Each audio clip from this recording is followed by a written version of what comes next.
Hi, everybody. I'm Agree, I'm Harrison. and this is Bottomline Design. And today we have with us Cat Noone from Stark. So, Cat, thanks for coming on. Very excited to hear from you. Do you want to just give the audience a quick introduction? Sure. Quick introduction. Obviously, I'm Kat. I'm a designer by trade. I'm now CEO of Stark for quite a number of years. At this point, I've lost count. And for those of you who aren't familiar with Stark, Stark essentially puts your accessibility compliance on autopilot.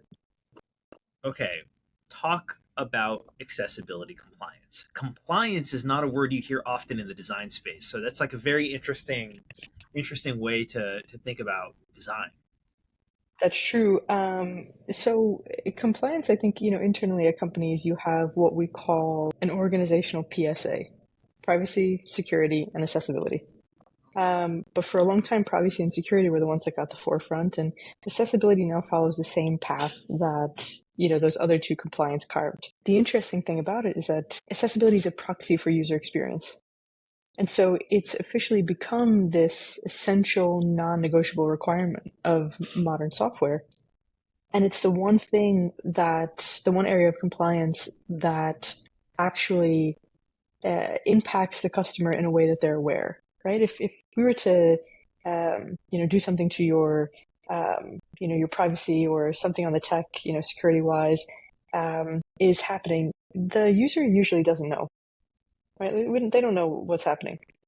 But with accessibility, they do, right? Because the product becomes unusable, in particular for individuals with disabilities, for disabled people. And so, that was digital accessibility has been around for a long time, but we finally have the tech to actually ensure that it is considered and it is rectified. And so Stark's focus is, as this end-to-end platform, providing these what we consider, the EPD, right, engineering product design in an organization, providing them with the actual platform to achieve that. And so what we do is surface issues, we provide instant remediation, and we solve this problem of fragmented or inaccurate accessibility data for them. Okay, and we were getting started.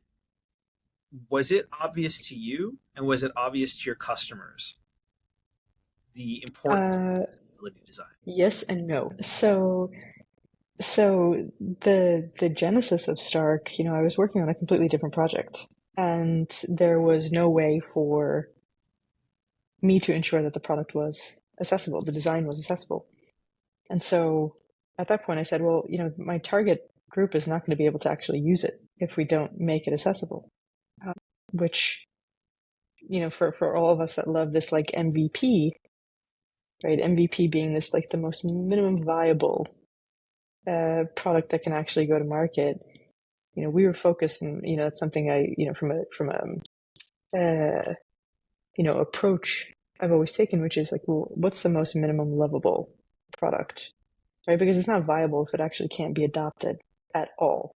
If there's a block or two to it, if there's something that biases the data. And so, myself and my co-founder, we just said, fuck it, let's build, a solution for it. And this was back in the day where Sketch was, all the rage. And we built, like version -500 of what Stark would become. And we didn't know it would be Stark at the time. And for that matter, I'd be lying if I said we knew how much of a massive problem it was at the time. And, once we shared it out with the world, it, snowballed, and it continued to do so. But as we continued to talk to people that were using it or people that it was applicable to, we realized that there was a disconnect in organizations between stakeholders or, the board level and the individuals that were trying to ensure that the product could be used by everyone, right? The designers, the engineers, and even within the EPD, even within the product org, there were some folks that were just like, no, this isn't a focus. This isn't a focus right now. We don't have to worry about that right now. But I think a lot of it had to do, which we come to find out, a lot of it had to do with what we consider this as accessibility education gap, where there was just an unawareness in the same way that we didn't know about privacy and security for a long time, right? Like it was siloed off into this small group of individuals that knew about it until that awareness spread. And now, you're not shipping shit unless it's secure, unless there's privacy baked in, the whole nine, right? And that's also governed by mandates, by legislation, which same thing with accessibility now. And so are we now moving into a world where like MVPs cannot exist? Or is it like, because, not everyone has the time. A founder's ambition is not going to WCAG to make sure that like, things are buttoned up at AAA legibility, right? Like we're going into Figma to make a hacky prototype, show it to users and see if like it's, if it's sticky. But if it's not accessible, at what point does it, like in an ideal world, like accessibility would be in lockstep with any company from day one. But is that realistic? Is it not realistic? Well, I think that it's realistic if the technology is there to actually provide those teams with what they need to ensure it's accessible. And for a long time, it wasn't. And now it is.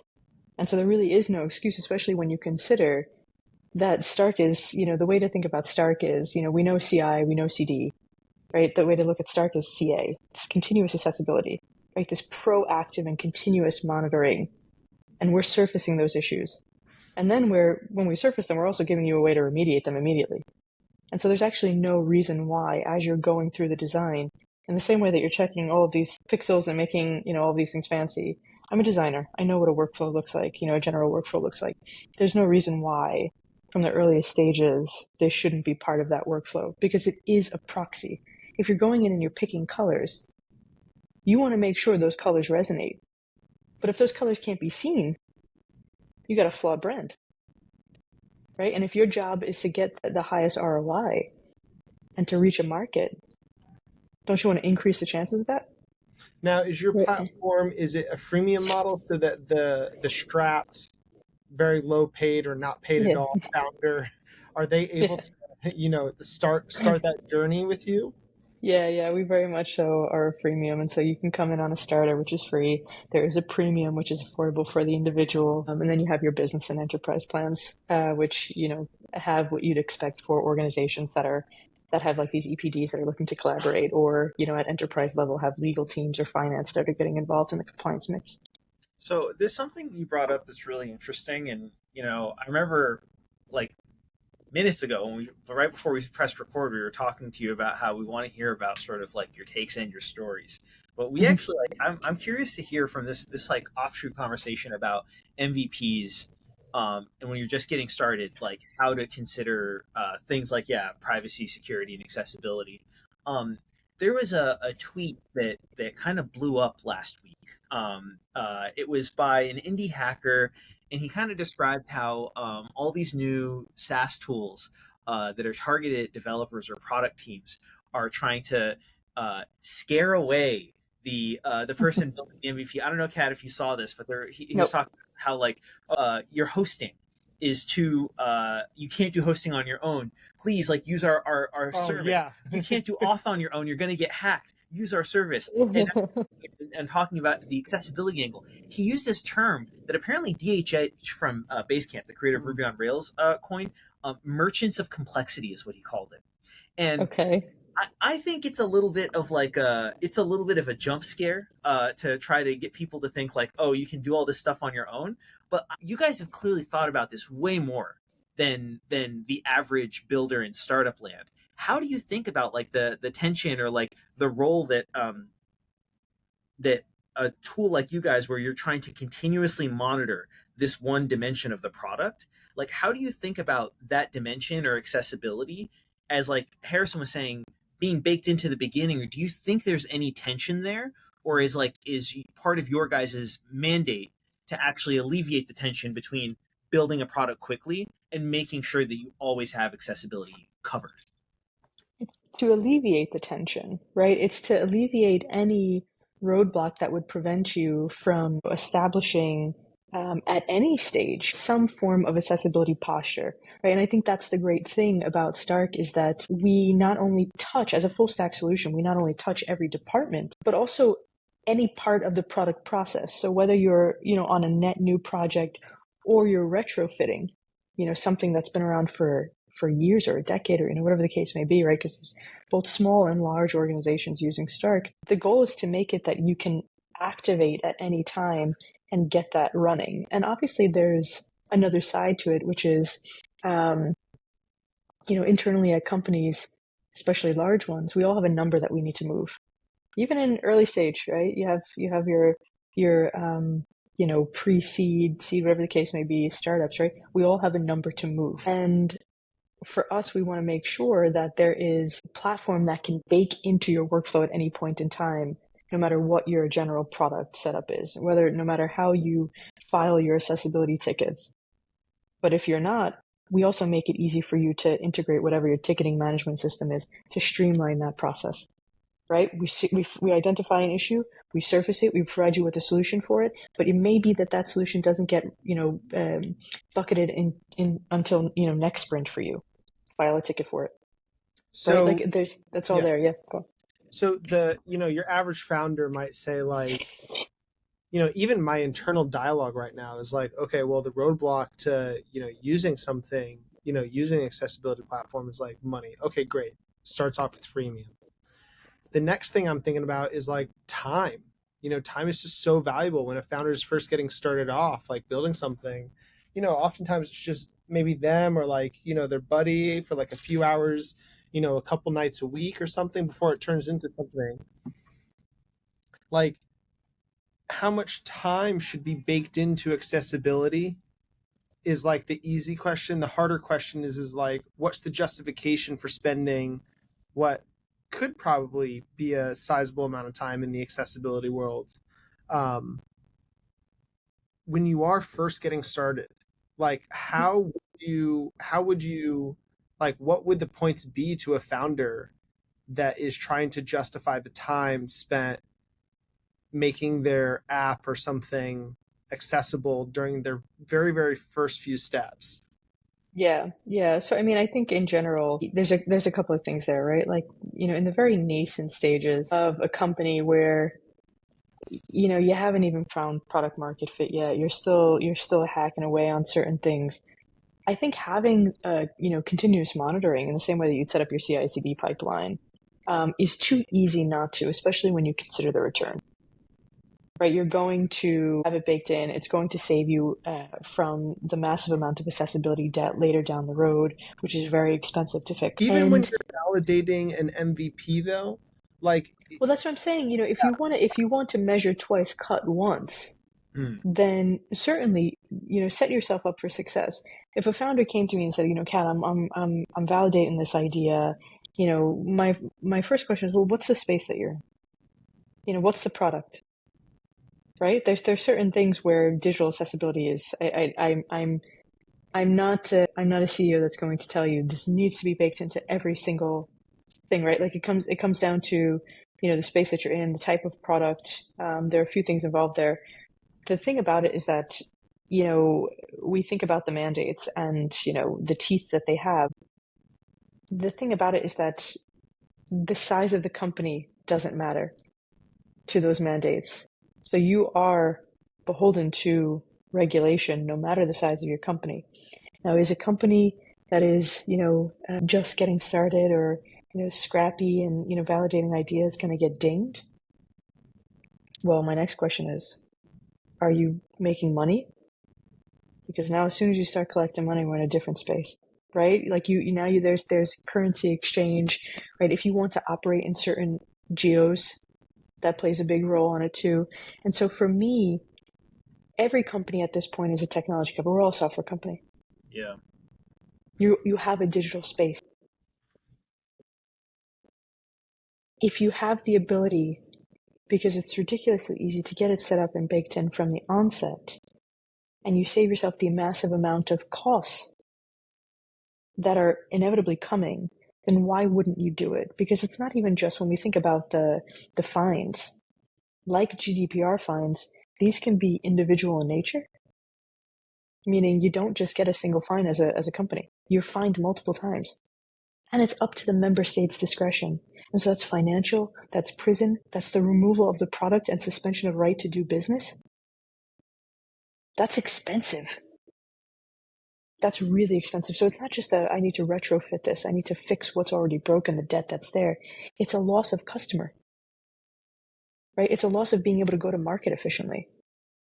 I actually think that what you're saying is the angle resonates, right? Like in the sense that there there's a lot of stuff where when you're first building an MVP for the first time, and I don't mean like when you first start building an MVP, but I mean like if you don't have a lot of experience like shipping, right? Or like Mm-hmm. something to launch. There's a very natural intuition when you've like read all of the lean startup essays and all that stuff to want to like only build the stuff that you know will be part of the experiment that you want to run. Mm-hmm. And I think that, we're even incubating a new product now, or like getting something ready to launch soon. And this time around, one thing that feels like a really, really good investment has been getting those foundations right. Because if you know the foundations that you need to get right, and you make sure that they're laid in the beginning, it's a lot easier to just build on those right foundations rather than sort of rebuilding the foundations of like your house or your product stack Mm-hmm. um, from the beginning. But yeah, it is an interesting, and I think like uh, it's an unresolved, like not an easy to wrap your head around tension of like how to make sure that you have all these processes in place, but then also make sure that like you don't lose sight of the bigger goal, which is, yeah, getting to product market fit, or getting to that next level of traction, right? So is it Mm-hmm. something where it's And like, but I think the thing about that too, which is really important, because you mentioned that you're booting up a new, incubating a new product, right? I think we often forget too that much like privacy and security, ensuring this is baked in is just damn good business, right? Like what does it say if at the onset you acknowledge, we got billions of people with a disability. It's about 300 million people globally that are blind or immediate to severely vision impaired. But we're building this later social app. I understand you can't use it, but sorry. Like, so is why aren't you testing with them? Why aren't you doing testing with them too, in the same way you would anybody else? Right, I think right. from what I'm hearing, I actually really totally agree. I mean, like I come from an industrial design background, right? And so like UX Mm-hmm. research is like, of course, like Yes. accessibility Yeah. up to. But Yeah. um, Yeah. I'm thinking about I'm the reason why I'm challenging this notion of like just when you're getting started, in Mm-hmm. between like that moment of quitting your job and signing up on like clerky.com for your LLC or something. Yeah, at that point, I don't really give a shit. I really don't. In the same way, I wouldn't care about privacy and security either. There's shit, like how many things, in terms of like dependencies or things that get thrown, it's just like, this is not good. You should So, have this in a certain database, so whatever. You know, but I do want to press you just a little bit further of like yeah. that exact moment. It does sound like just when you think you're about to sign up for a Stripe account to start charging your clients, that's when you should be thinking about accessibility or and then going out, or like at what point specifically is it like a founder should be like, okay, yo, like we have this MVP, I think we're like with this we're gonna get to PMF, or we're about to start charging, like is that the time? Yeah, so if we're talking about it from a, what's good business and to just purely not excluding people with disabilities because they are functioning, individuals in society that also spend money, Yeah. then you should do it as early as possible. If we're talking about it from the perspective of now you're a functioning company that's real and has the opportunity to, or rather you're a functioning product that is collecting some money that has the ability to grow into business and a large company. Now you're operating just like any other company, And I right? also, sorry, I also Yeah, just want to check myself, like why is it, do you think that I am internally resistant to like doing something like that? Like I'm that's also between you and your therapist. That's not for me to deduce. I think that there's a straightforward pitch for when to care about this, like when in the Yep. sort of trajectory, right? It's when it's time for you to get a design system. Yeah. because it's Oh like, yeah, That sure. that is a that's certainly that is one way to look at it. However, I can tell you now there's about at this point now 43,000 companies using Stark in some form of fashion.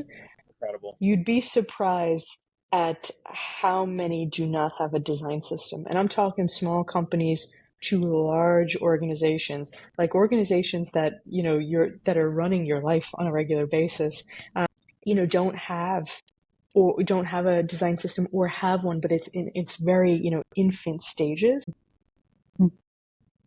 But if you want to use that as a forcing function, because like at now, early stage startups are starting to think about this much earlier, sure. If you are operating, be it in North America, be it in multiple geographies, there's an exchange of currencies, right? Like there's money, you need to comply, right? At that point, it's not even you can resist as much as you want.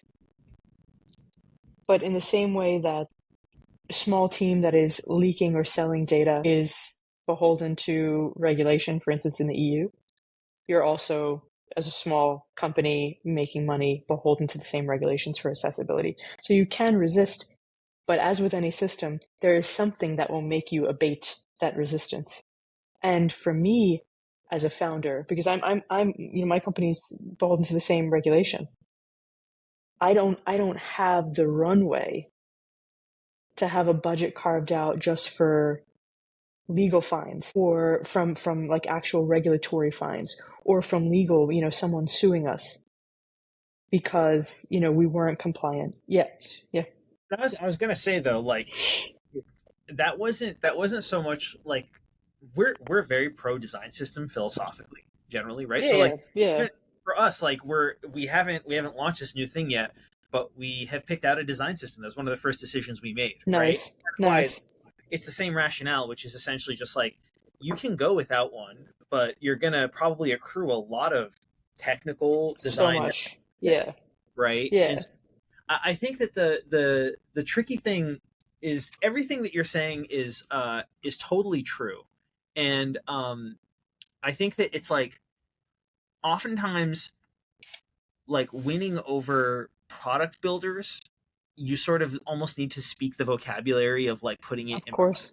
terms because it's like they like they do know about all these things, right? The same way with like Hmm. these merchant of record products, it's like they know that the government of Sweden has a tax treaty with the government of the United Yeah. States, and they can put like a legally binding enjoinder on them to be like, hey, you are not remitting back your tax withholdings for your Hmm. sales in Sweden, and yet they still do it anyway, right? And Yeah. I think that like yeah, talking about it definitely like the product value of getting it right in the very beginning and not having to think about it is the other thing, Yeah. Yeah. right? I think that you Yeah. guys actually sort of it sounds like your product like framing it like CI/CD. CI/CD makes it so that you don't have to worry about your code breaking in prod before it lands, Hmm. right? Correct. Yeah. You guys also similarly kind of being like, yo, we will check with every commit or every release like that everything is accessible so that you have one problem to fix rather than like 50. Right. But starting that also at the design phase Yes, yes. so that it runs through end to end. Mm. Because there is, there is, I don't think we expect every designer or engineer to understand the WCAG. It's not human readable. And it's very jarring and it scares a lot of people away because of that. Also, It's just, Treg was telling us that like, it's kind of made by people that really weren't like voted in. It was kind of made by it's, people that like, I mean, there's what a, on it? And yeah, he was saying like, there's a dark underbelly that he's not willing to talk about on camera. I would, It's like a mafia. I would invoke my fifth on this one as well. So, you know what it is? The organization is not immune to the same thing that like a government is, right? There is it's systems design. Like that, there's groupthink, it's very dated, it's very archaic. Um, it's not rooted in how modern day software teams operate. Yeah. Um, and that's something that we're thinking about. But of course, those are the standards that everyone has to, there's a tension there and a push and pull, I think, to, And governments um, cite them. you know, multiple governments cite them, and it's like, It's if yeah, yeah, so it's like, okay, so it's a source of truth, and then like when you talk to Yeah. experts, like literally every expert we've talked to in this space has a problem with them, and it's like, Yeah. okay, well, if those experts have a problem with them, then who the fucking government said like that they're an authority? They're like legislating by proxy, which is the most incredible thing to me, right? That they get yeah, cited in cases in common law jurisdictions, which means that they can get cited again, right? But we understand yes, you want to take. yes, Yeah, well, you know, Yeah, yeah. we're the ones that are shit talking Well, them. yeah, yes. We'll stick with that. We'll stick with that. so Yes. what? What is your like hot take on like why is it that accessibility is not something that you think about that like a founder thinks about as quickly as Yeah. privacy and security, you know? Well, I think there's a few things there, right? One is that for a long time it wasn't top of mind. It wasn't Yeah, because there was no awareness. There was no awareness, right? We have modern, and you look at the big companies in the privacy and security space like Vanta, Drata, Secure Frame, the whole nine. A lot of the scramble that happened once GDPR came to light, and everybody was saying the same thing to these companies. Like, why do these types of companies need to exist, whatever the case may be? And accessibility follows that same path. Um, I think you go from this case of, oh shit, I didn't even know that this was a thing. I didn't know this was something that we needed to focus on. I didn't know that that was what's happening with our data or, with our information, whatever the case may be. And I think, I think because of how government moves and how government understands technology and how individuals are impacted by it, we also saw, at congressional hearings, the absolute mess that existed when so many of these CEOs got on the stand and testified to what was going on, and still happens. And so we're seeing that now with accessibility, where the regulation for a while was fluffy because they didn't know how or what to do with it.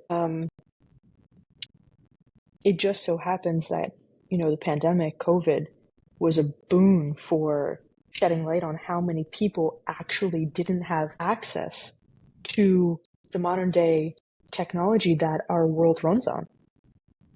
And because of it, gave everyone a large data set to work off of. And then from there, you saw legislation popping up and moving to actually shift this from like short-term solutions to now globally, EU, Canada, US. At one point it'll be Asia Pacific, but not right now. There's teeth behind it. But, even there, like compliance policy has proven to be a good example of the disjuncture between thinking of policymakers and the reality of how that policy plays out. And so, I think there's something to be enforced against a group, meaning like people, companies, etc., by government. And then two is like as a force in and of itself that sheds light to people on what exactly is happening with the services they're utilizing or consuming on a daily basis, privacy and security. And so government takes care of pushing out and enforcing law. But point two that I said is where we see the importance of regulation paving way to educate society. So it's like society riots about something, pushes something forward, government puts something together and pushes that out.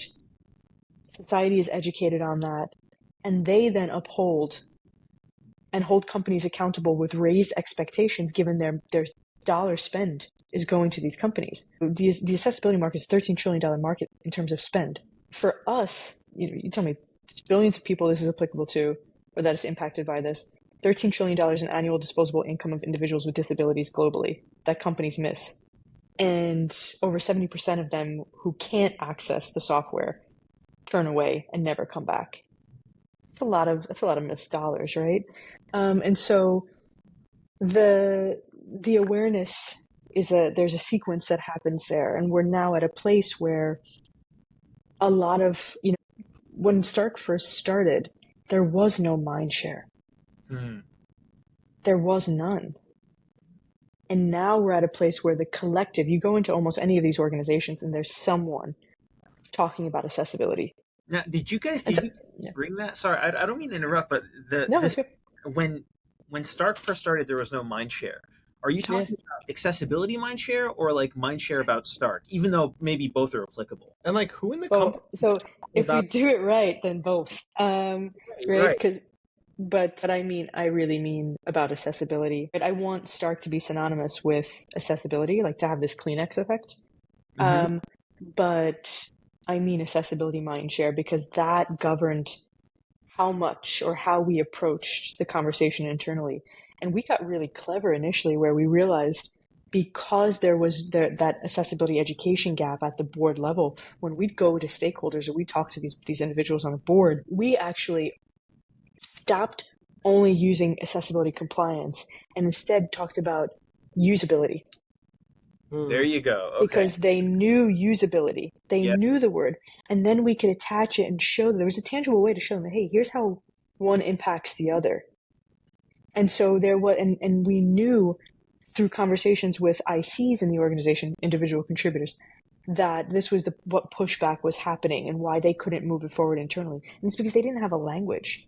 And Yeah. that's not surprising because there was no software that could tangibly measure and give a dollar figure on the loss or gain of baking accessibility in. And so we had to build, like the sequencing was ridiculous in terms of, we initially wedged in with designers and boxed out the entire design space, then built the tools for design to dev handover, then the tools for developers, then the tools for the organization to show their accessibility posture, right? Like whether or not they're in compliance or not, and then had the like data funneling up to show how they're progressing. And it was only then, once we collected that we could show here's how much you actually saved and how much you're returning by utilizing an end-to-end software or by adopting Stark at just the design phase. But the there was a lot of tension. There was a lot of struggle at the beginning before the conversation was even happening because they also said like, well, why do we have to care? No, there's nothing that mandates this. And so for a while, it was just like, all right, well, it's good business. Like we're excluding billions of people here, right? But we knew and very quickly found out that's not the conversation that's going to move this internally because at a board level, they also have a number to move. They have a stock, price that they're projecting out for years in advance, So and we need to be able to get them to surpass that. We need them to still succeed. We need to give them tools to succeed and speak the same language, right? It's okay if we speak a different dialect, but we need to speak the same language, and so we had to put that together. So, the one thing that I'm like struggling with lately is, and accessibility is only going to catalyze this even further. Like, all design guides, all websites, all mobile applications, they're beginning to look a lot alike, right? Like, Mm-hmm. practices have made their way into, like, you go to, Facebook and you go to Netflix, like, two totally different industries, totally different services, but they both have the menu at the bottom of their mobile app, right? Mm-hmm. And everyone kind of has like a indeterminate loading screen with an animation. Everyone kind of has like scrolling sliders when horizontal sliders when you have like a library, right? Everyone Mm-hmm. has a minimum of like a 44 pixel hit area, right, on like Mm-hmm. the smallest button. So is access, and like because of that, I've noticed that brand identity, brand ethos has kind of taken a back seat. And so how does like, which I'm personally fine with as the brutalist in me, frankly, like let the value come out. But like to like the marketing department and the founder that is really gun ho on sharing their business in an individualistic way, how does accessibility cater towards that? And like, are we going to end up in a similar place where architects have this kind of bad relationship with ADA requirements, because it kind of takes away their architectural prowess? Well, we're still talking about digital spaces, right? Well, in this case, it would be like actual architects working with the ADA, but yes, we can work in the digital space. Well, in the same way that, it's interesting because if we want to use that as an example, right, curb cuts. curb cuts don't just help individuals that are in wheelchairs, they also help the pregnant, the pregnant mom by giving them, a dip, Love right, it. to walk up, or the dollies in the trucks, or the strollers, or whatever the case may be, right? Everyone benefits from it. And in digital spaces, everyone benefits from it. Accessibility is not at odds with beauty. So if you have a template that seems very stale, it's because you have designers and engineers that aren't great at what they do, Hmm. right? They're not creative, Yeah, a really, right? Our job is to learn to work within confines while still servicing the business. It's yeah, to create a product that people can fall in love with within the space. And you're in industrial design. We talk about architecture. You see so many of these interior designers or architects or whatever say we have a limited space. They don't say because we have a limited space we can only put this in it. They say how do we make this beautiful with what we need to achieve, Yeah. right? And so you have things like material design, that came out originally eons ago. They were one of the first to do it. It had no character or soul initially. Yeah. Yeah. You're telling me. None. It was the most boring fucking design system ever. But Mateus Uh, Duarte, he really did pioneer this idea yes. of like accessible design and like Yes. uniformity. Yeah. Yes, because it makes it a seamless and usable experience for everyone. And the brand builds on top of it to give it character. And the motion design, right? And the interaction design. These are all things that are built on top. You're not going to paint the walls of a house that has no foundation. Accessibility is part of your foundation in the same way that privacy and security is, But you or don't they think should be. a small sliver of like, 'cause one of the biggest criticisms of material design, just since we're using it as an example, Yeah, no, no, no, that's fine. people did say that everything did look the same. People It did, did. yeah, but like that's exactly what I'm trying to get at is like, how do you find that fine line between applying best practices, both in design and in accessibility, while also maintaining your brand voice and identity? That's the job of us as designers and engineers. That's our job, right? Where, You have things like AI now, which are causing this massive explosion of assets on the internet, right? Or making it extremely quote unquote easy to generate these templates, these templated designs. That's certainly not going to help. But if it's streamlining the process, everyone's going to do it. But this has nothing to do with accessibility and everything to do with we have a number to move and we need to streamline that, and this makes it easy to do it, or makes it easy to boot up a MVP or whatever the case may be. of least But if you resistance. want your product, right, but if you want your product to win, if you want it to succeed, it needs to have character. so are you saying in the small moments, like let's say animation or texture within, the products or service, that's like, those are just two examples, but like those are the little moments where a brand identity and a brand voice can come out. And like them, if that's the case, then at some point are there going to be accessibility rules there, like, in time, where it's like, okay, now Pixar's like animation principles are now best practice, so if everyone's kind of doing like, the same type of animations, and then, maybe there's like strobe effects in some of them, and like, the ADA is now, or like GDPR is now saying like, well, you can't have strobe effects. And I am curious that when really pushed into a corner, best practices and accessibility, they might blanket over brand identity and a voice. And keep in mind, like, the brutalist in me is like, hey, content over king. Like, I'm okay with that. But I think a lot of like people in marketing and founders that are very close, like intimately, personally tied to their brand, they might have they might push back on that. Like, what would you say? I think for me, I think about, for instance, you want to use your movie example. Anytime there's anything like that in a movie, you get a warning ahead of time, which I think is fair, right? If I know this is going to send me into like, a seizure, then I kind of want to know about it Right. ahead of time. It wouldn't be fun. Yeah. And so I think that's fair. I think there's there's a reality where we have to accept that we've long excluded an entire group of individuals from being active participants in society. The Yeah. society physically and digitally have disabled individuals Mm. from being able to participate, from being core contributors. When it comes to digital spaces, when it comes to software accessibility, I know just as much about anybody who reads it in terms of what's there in the regulation. I don't know what's coming down the pipe. Nobody in terms of government. I think we're all done trying to predict what government on any geo is going to do. However, I think we need to stop thinking about this as a net negative, because our job is to ensure it's a quality experience for everyone. We could say the same about Netflix, for instance, where you're like, now, um, you know, why do they have these, captions, or why do they have these subtitles, or whatever the case may be?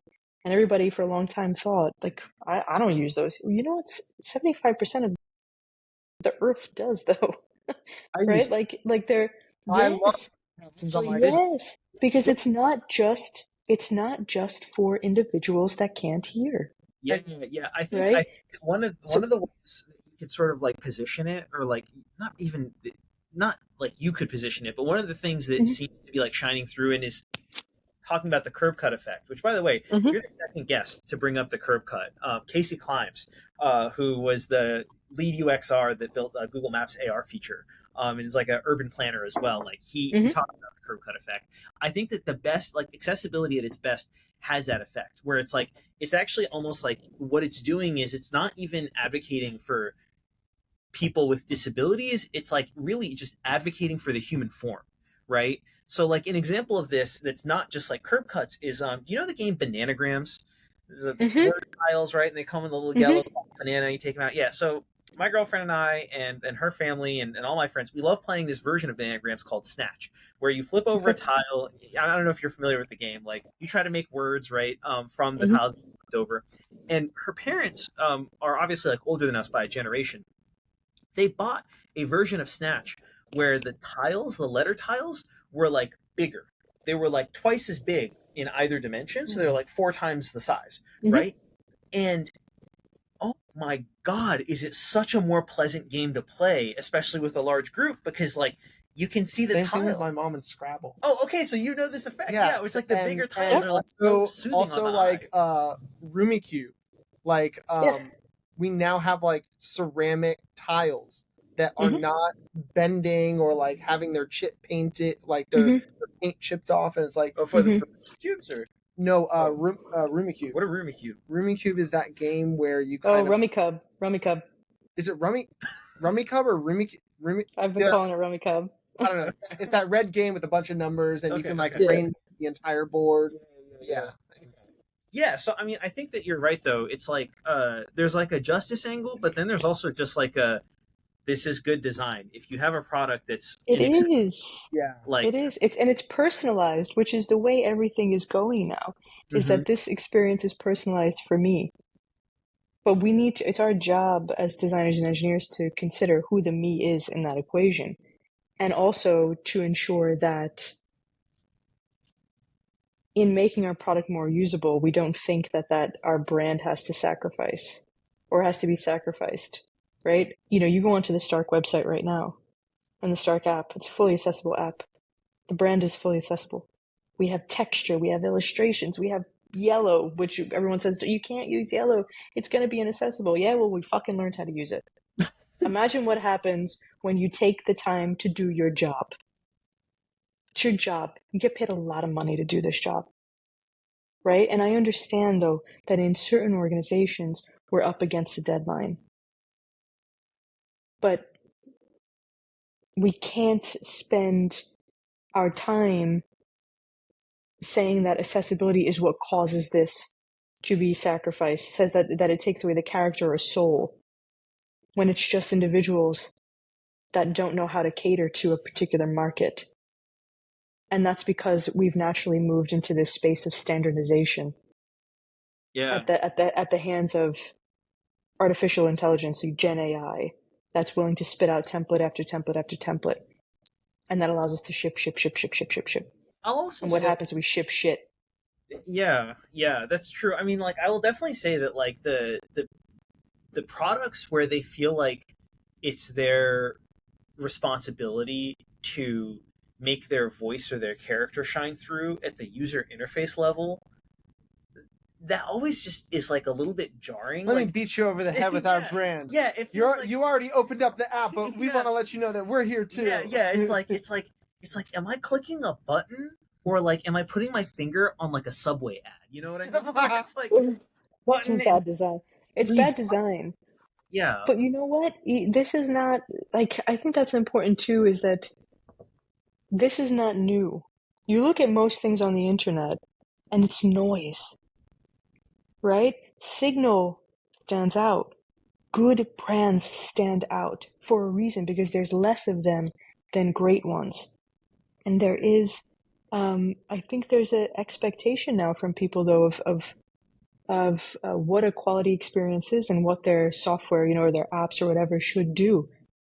From the filling in the form fields automatically from text message, right? Like when that's not there, you're just like, this is cheap shit, right? yeah. Like we've quickly shaped our thinking into what is great versus what is not. People understand, they feel when something is very janky. And I think one of the unfair competitive advantages of products, especially for upstarts, is to create an incredibly quality experience because that mixed with undercutting on price is a recipe for success in a market where you have other big players or other players that just don't really care about the experience. I think But this there's is not new. yeah, it's definitely not new. And like one of the cool examples that I'm thinking about with accessibility that literally like just clicked is Apple was able to go worldwide um, with Siri back in the day and Apple Music up against Spotify because Siri right out the gate, Apple Music right out the gate was had live captions in all languages from all countries and Mm-hmm. like part of the UN. And then like I think that was like pretty wild. And I Yeah. remember when we were in Kenya, like we were asking Julius, our friend Julius, like why don't you use Spotify? Everyone in the States uses Spotify. He's like, oh, well, like Spotify is not in Kenya. I was Mm-hmm. like shocked to hear that. And then when Mm-hmm. it is, he has to go through like all these like hoops just to change his app store to the States. And then even when he did that, there was no captions in his native tongue. And again, I think that goes back to what you've been saying, Kat, of the path of least resistance. And I actually think that, like, again, like advocating for the human form or making accessibility not just about like the important considerations of compliance or justice or inclusion, but also just like making it easier for someone to not have such a high activation energy or so much effort to be able to get the value that you're proposing that, they give you money for, And now right? I think about Mm-hmm. Spotify's like technical debt and ethnographical debt that they have to face now, like getting all these countries on board, hiring all these translators, and it's like, dude, you're just missing out on like market share just because you didn't start from the beginning. Mm-hmm. So, So you want to template something, template that. yeah. Yeah, yeah, for real. Well, Mm-hmm. Kat, I mean, the final question I have for you, actually, I wanted to make Mm-hmm. sure we didn't wrap up before we got to this, is I saw Yeah. that you had done a good stint in Berlin. Okay. Yeah. Okay. Berlin has a very serious and considerable design culture, right? Going all the way back to like Yes. Bauhaus. I would Yes. love to hear from you. What has your experience been of the difference in the design culture and the design scene in a city like Berlin versus like the ones in North America? Hmm. They all In yell at you. No, I'm just kidding. this isn't a topic of conversation in terms of like the argument doesn't need to exist. It is a blanket, like this is just good design. Good design is for everyone. That is Bauhaus. Hmm. Good design Over is for everyone. over there, Um, it's not a and conversation. what I'm saying is like it doesn't need to be part of the conversation because it's baked into the general culture. Like there's a reason why there's stereotypes and memes around like German design and engineering because it's measured twice once. It's done the way that it should be. there's like, almost like, poetry baked into the way things are engineered, from architecture to, your watches, to your cameras with Leica. And even you want to use Leica as a good example. Leica, by all means, you go onto the website, you go onto the app, whatever, very standardized, very basic colors in terms of like templates. But you hold and use a Leica and you feel Oh, how totally. great of a product it is. You feel the time and the care put into it. And that's just a general approach to design and engineering. It's not scrappy and shoddy as opposed to North America. Now, with that said, I think there's a medium. Anytime you have two extremes, I'm a big fan of finding the middle, because I do think when you look at a lot of the differences, the EU are the regulators, the US are the innovators, and there's a reason for that. So I think, at least my hope is that we can kind of marry the two of them, and find a happy medium with like the European approach to quality across the board, with the speed at which we move, over here in North America. Incredible. Well, Kat, thank you so much. This was a seriously Yeah, eye-opening conversation. love this Thank you, conversation. thank you, thank you. Thanks for having me. Yeah, of course. All right. Take it Bye. easy.